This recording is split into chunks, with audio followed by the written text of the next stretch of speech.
நான் உங்கள் சம்பளசங்கர் பேசிகிட்டு இருக்கேன். இன்றைக்கி நம்ம எங்கே இருக்கோம்னு பார்த்தீங்கன்னா மெய்யூர் கிராமத்தில் அனந்தநாயகி உடனுரை அனந்தீஸ்வரர் திருக்கோவிலில் தாங்க இருக்கோம்.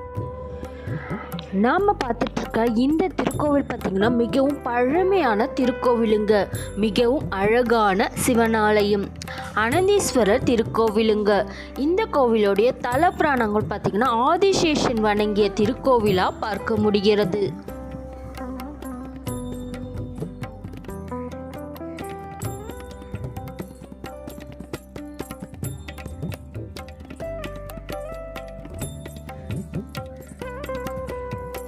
ஆலயம் உள்ள நுழைந்தவுடன் நால்வருக்கான சன்னதியை ருத்ராட்ச நிழல்களுடன் பார்க்க முடிகிறது.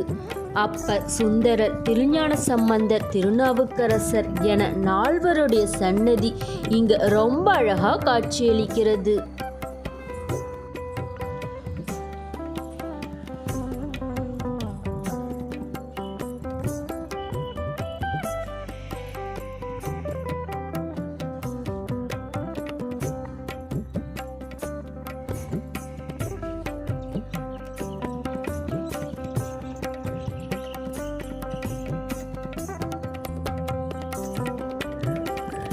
இந்த ஆலயத்தோடைய ஸ்தல புராணங்கள் பார்த்தீங்கன்னா ஸ்ரீ பதஞ்சலி முனிவர் சிதம்பரம் ஆலயத்தில் லிங்கத்தை அமைக்க எண்ணி காசியிலிருந்து லிங்கத்தை கொண்டு வராரு. சிதம்பரம் நோக்கி பயணிக்கும்போது இங்குள்ள பாலாற்றி தென்கரையில் ஓய்வெடுக்கிறாருங்க.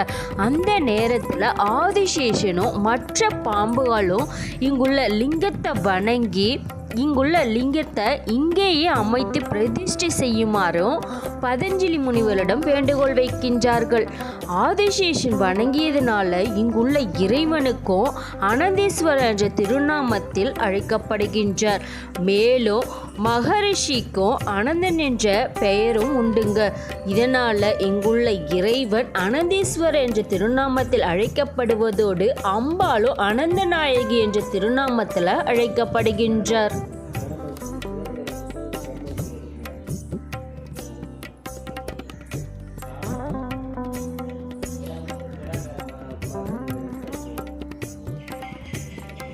இந்த ஆலயத்துடைய முக்கிய சிறப்பு பார்த்தீங்கன்னா இங்குள்ள விநாயகரும் அனந்த விநாயகர், அனந்த முருகர் என இவருடைய பெயர்களையே இங்குள்ள இறைவன்கள் அழைக்கப்படுகின்றனர்.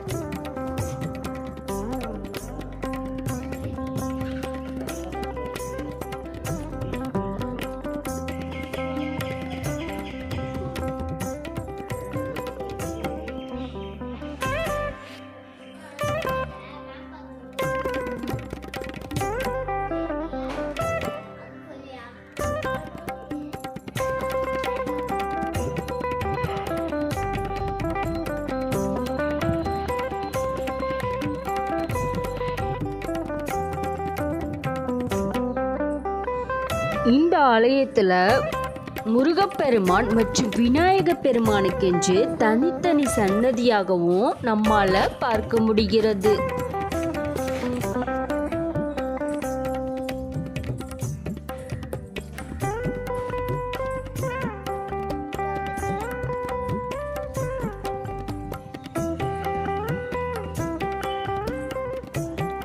முருகப்பெருமான் வள்ளி தெய்வசேனாவுடன் காட்சியளிக்கின்றார்.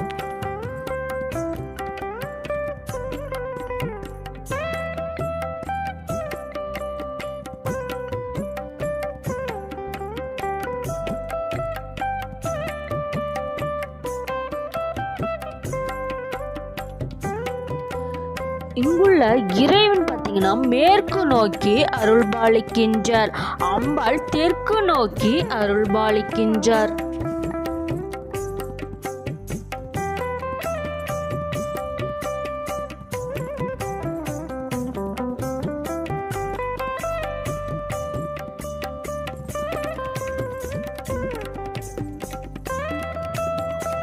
ஆலய சுற்றுப்பிரகாரத்தில் நவகிரகங்கள் மற்றும் சண்டிகேஸ்வரர் என தனித்தனி சன்னதிகளையும் நம்மால் பார்க்க முடியுதுங்க.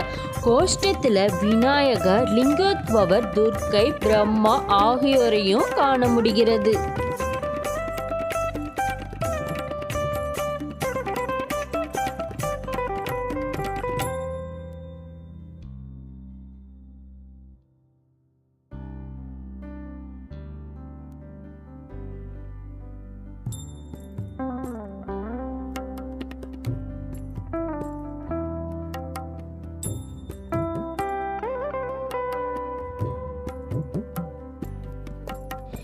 இந்த ஆலயத்தை இறைவனை ஆதிசேஷன் வணங்கியதுனால இங்குள்ள இந்த திருக்கோவில் ராகு கேது பரிகார ஸ்தலமாகவும் விளங்குகிறது.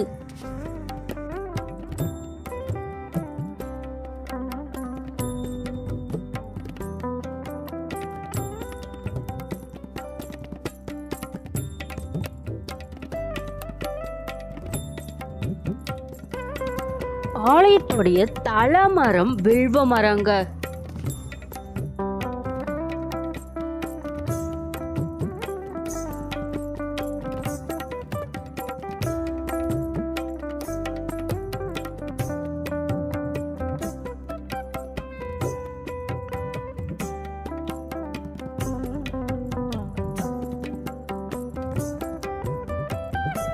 ஆலய சுற்றுப்பிரகாரத்துல பின்புறம் பார்த்தீங்கன்னா நவகிரகங்களுக்கு தனி சன்னதியாக பார்க்க முடிகிறது.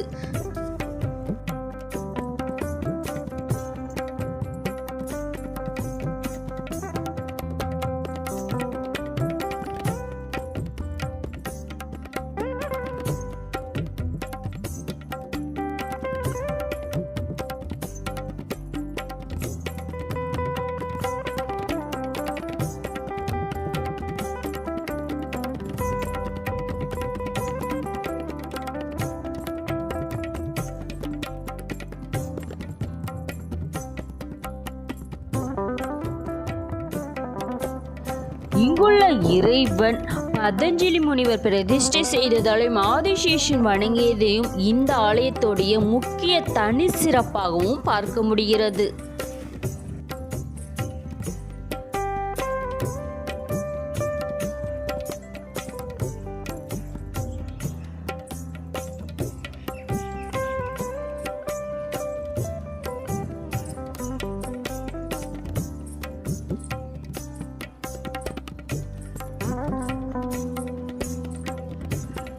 மேலும் இந்த ஆலயத்துடைய கூடுதல் சிறப்பா இங்குள்ள இறைவன் காசியிலிருந்து கொண்டு வரப்பட்டதா புராணங்கள் சொல்லப்படுதுங்க.